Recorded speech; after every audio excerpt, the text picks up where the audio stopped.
रात में moon motel शुफांग और जिनमी के बिना बोर हो रहा था तो वो युआनजी के साथ गेम खेल रहा था।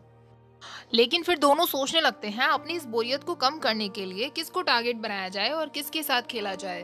तभी वहाँ क्वांगलू आती है। क्वांगलू के पिता यानी कि तैसी इमोर्टल का बर्थडे था, जिसके लिए वो उन दोनों को इनवाइट करने आई थी।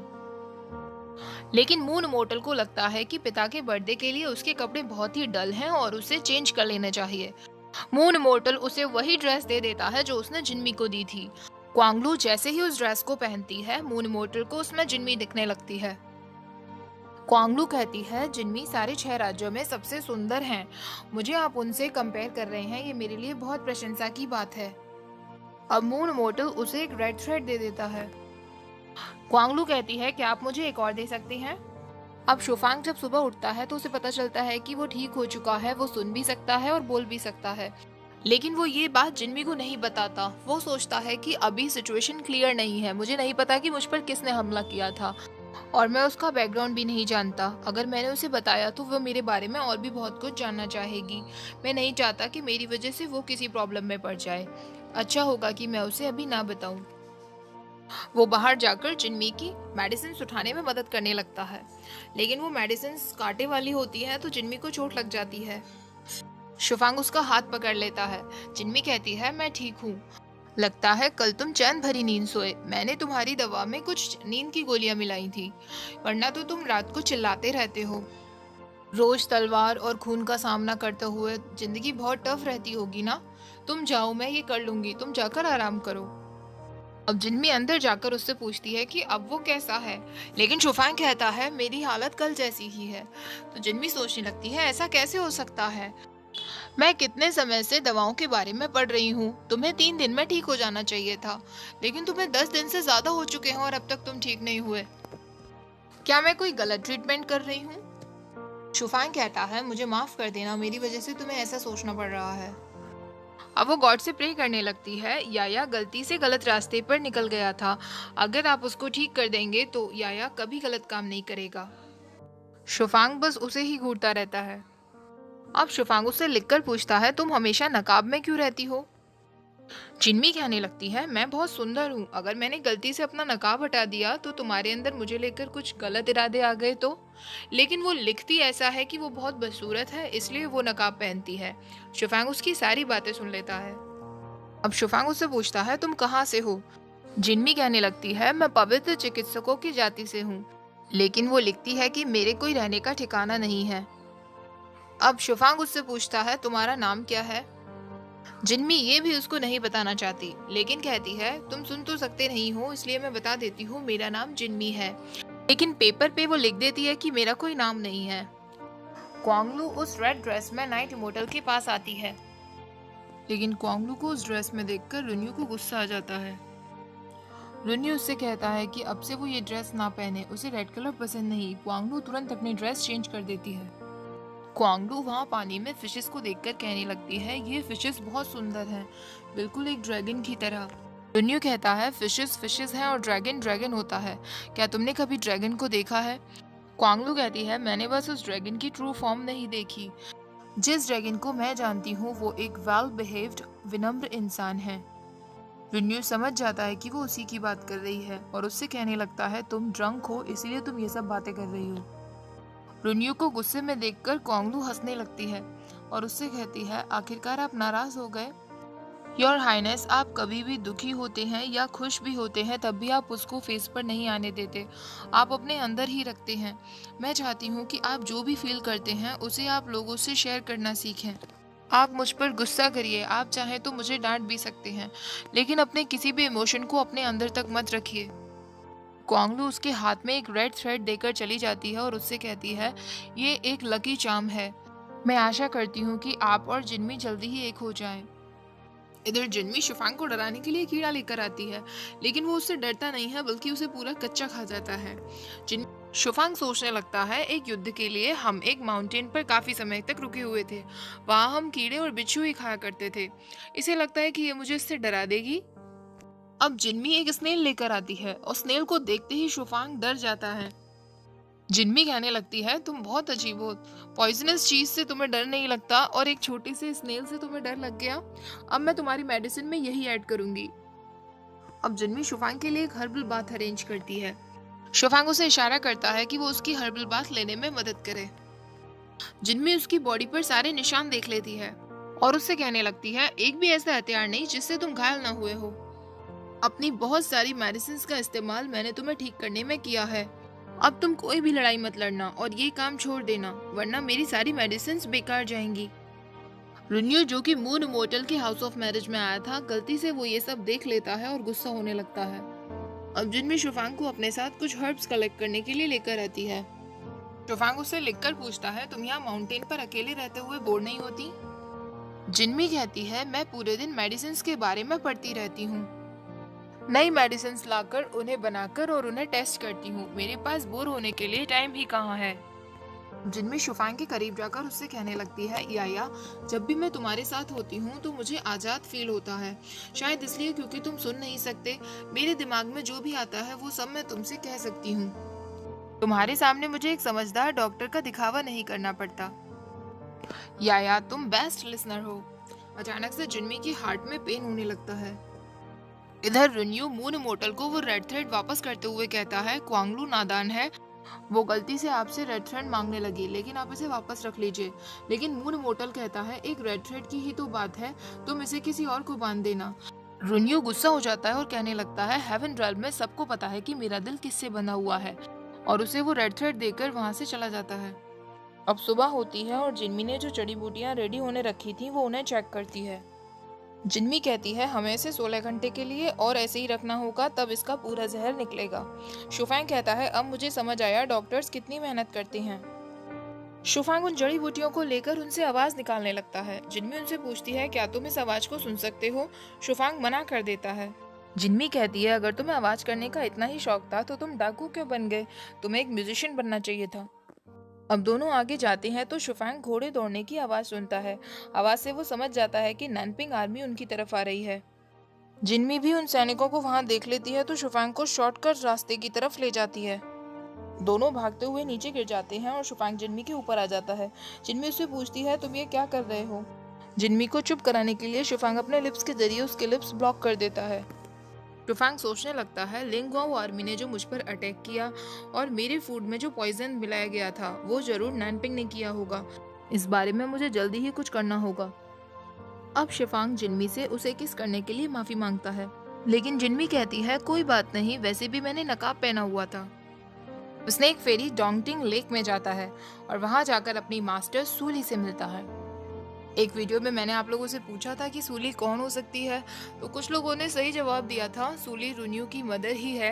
अब सूली की स्टोरी क्या है ये आपको आगे जाके पता चलेगा। सूली येन्यू से कहती है रेड फेरी की मौत के बाद अगर मैं तुम्हें यहाँ ना बुलाती तो तुम तो यहाँ आते ही नहीं। मुझे पता है रेड फेरी की मौत का तुम्हारे ऊपर बहुत असर हुआ है, लेकिन अब जो पास्ट में हो चुका है उसे भूल जाओ और आगे बढ़ जाओ। येन्यू कहता है मास्टर बताइए मैं आपके लिए क्या कर सकता हूँ। सूली कहती है मैंने सुना है इमोर्टलिटी नष्ट करने वाला एरो फिर से दिखा है, उस एरो को लेकर आओ और शुफांग को मार डालो। स्नेक फेरी कहता है मैं और रेड फेरी हम दोनों मिलकर भी शुफांग को नहीं मार पाए, मेरे अंदर इतना कॉन्फिडेंस नहीं कि मैं अकेला शुफांग को मार पाऊं। सूली कहती है अब वो एक ह्यूमन लाइफ जी रहा है और वो बहुत कमजोर है। रेड फेरी ने जो भी कुछ किया क्या तुम उसके एफर्ट सारे वेस्ट जाने दोगे? अब तुम्हें ये काम करना ही होगा। तो येन्यू कहता है रेड फेरी ने मुझसे मरने से पहले कहा था कि मैं मास्टर से कह दूं मास्टर अपनी सारी नफरत को छोड़ दें और सब कुछ भूल जाएं। मास्टर आपको याद होगा कि वाटर गॉड ने अपनी जान पर खेलकर आपकी जान हेवनली एम्पर्स से बचाई थी और आपको ये जगह रहने के लिए दी थी। कब तक और आप नफरत में जिएंगी और बेगुनाह लोगों को ये सब में डालेंगी? सूली कहती है मुझसे ये सब बातें मत कहो, मेरे लिए जिंदा रहना या मरना एक समान है, मेरे पास रहने के लिए कोई जगह नहीं है, मुझे दूसरों की दया पर रहना पड़ रहा है। और तुम कह रहे हो मैं बदला ना लूं? येन्यू कहता है मास्टर रेड फेरी के जाने के बाद बस मैं ही बचा हूँ, आपके मुझ पर बहुत एहसान है तो मैं आपके लिए अपनी जान भी देने के लिए तैयार हूँ, लेकिन मुझे डर है कि मेरे जाने के बाद आपकी देखभाल कौन करेगा। सूली उसके पास आती है और उससे कहती है येन्यू अब मैं सिर्फ तुम्ही पर डिपेंडेंट हूँ, शुफांग से बदला लेते वक्त अपना ख्याल रखना। मैं तुम्हें नहीं खो सकती। अब येन्यू वहां से जाने लगता है। तभी वो अपने अडॉप्टिव बेटे को बुलाती है। येन्यू को लगता है कि वो उसे बुला रही है। Okay guys, here's another question for you. मुझे बताइएगा येन्यू का और सोली का क्या रिलेशन हो सकता है। येन्यू जब बाहर जाता है तो वो उस बच्चे से मिलता है और उससे पूछता है क्या तुम यहाँ खुश हो। वो बच्चा कहता है मेरे पास यहाँ खाने के लिए अच्छा फूड है तो मैं यहाँ बिल्कुल खुश हूँ, लेकिन कभी कभी मेरा बाहर घूमने का मन करता है। स्नेक फेरी कहता है मैं भी तुम्हारी तरह हूँ, लेकिन हम दोनों नकली हैं। अब डेमोन प्रिंसेस शुफांग के मैंशन में आती है तो देखती है वो वहाँ नहीं था। तो वो सोचने लगती है किंग ऑफ गुचैंग ने कहीं उसे कैप्चर तो नहीं कर लिया। यहाँ शुफांग जिनमी के लिए कुक करता है और लिखकर उससे कहता है कि मैं तुम्हारी मेडिकल फीस नहीं दे सकता, लेकिन मैं तुम्हारे लिए कुकिंग कर सकता हूँ। जिनमी कहती है कोई बात नहीं, मुझे फीस की जरूरत नहीं है। वैसे भी मैंने तुम्हारा ट्रीटमेंट एक पेशेंट नहीं बल्कि एक दोस्त समझकर किया है। हमारे यहाँ बाहरी दुनिया से ज्यादा मतलब नहीं रखते, तो तुम्हें जानकर और तुम्हें अपना दोस्त बनाकर मुझे बहुत अच्छा लगा। अब शुफांग उससे कहता है अगर तुम मुझे ठीक कर पाई तो मैं तुम्हारी कोई भी एक इच्छा पूरी करूंगा। जिनमी कहती है एक डाकू मेरी इच्छा कैसे पूरी कर सकता है, और उससे कहती है मुझे डर है कि जो मेरी इच्छा है वो तुम पूरी शायद ना कर पाओ, इसलिए तुम्हारी अगर कोई इच्छा होगी तो मैं जरूर उसे पूरा करने की कोशिश करूंगी। शुफांग कहता है ठीक है। तो जिनमी सोचने लगती है तुम सच में बहुत चालाक हो, तुमने उल्टा मुझसे प्रॉमिस ले लिया, लेकिन आगे जाके हम वैसे भी कभी नहीं मिलने वाले। तुम्हारी लाइफ खून खराबे और लड़ाई से भरी हुई है, मेरी लाइफ इन सब से बिल्कुल दूर है। मुझे तो खुद नहीं पता कि मेरी जिंदगी कब खत्म हो जाएगी। हमारे यहाँ सारे डॉक्टर्स किंग ही की लंबी उम्र के लिए मेडिसिन बनाते हैं। अगर किंग ही कभी मारे गए तो हमें भी मरना होगा। मैंने सुना है कि उन्होंने बहुत युद्ध लड़े हैं और काफी लोगों को मारा है। इसका मतलब उनकी लाइफ भी ज्यादा नहीं है। इसका मतलब मेरे पास भी ज्यादा समय नहीं है। उनके मरने के बाद उनके साथ हमें भी गाड़ दिया जाएगा। लेकिन याया, मैं तुम्हारा शुक्रिया अदा करना चाहती हूँ। तुम्हारे होने से मैंने रियलाइज किया है कि किसी की मदद करने से कितनी खुशी मिलती है। और फिर हंसते हुए कहने लगती है मैं भी क्या क्या बोले जा रही हूँ, तुम तो कुछ सुन ही नहीं सकते। रात को शुफांग जिनमी को बिना कुछ बताए वहां से निकल जाता है। जिनमी सोचने लगती है याया कहाँ चला गया, तो उसे शुफांग का लिखा हुआ लेटर मिलता है।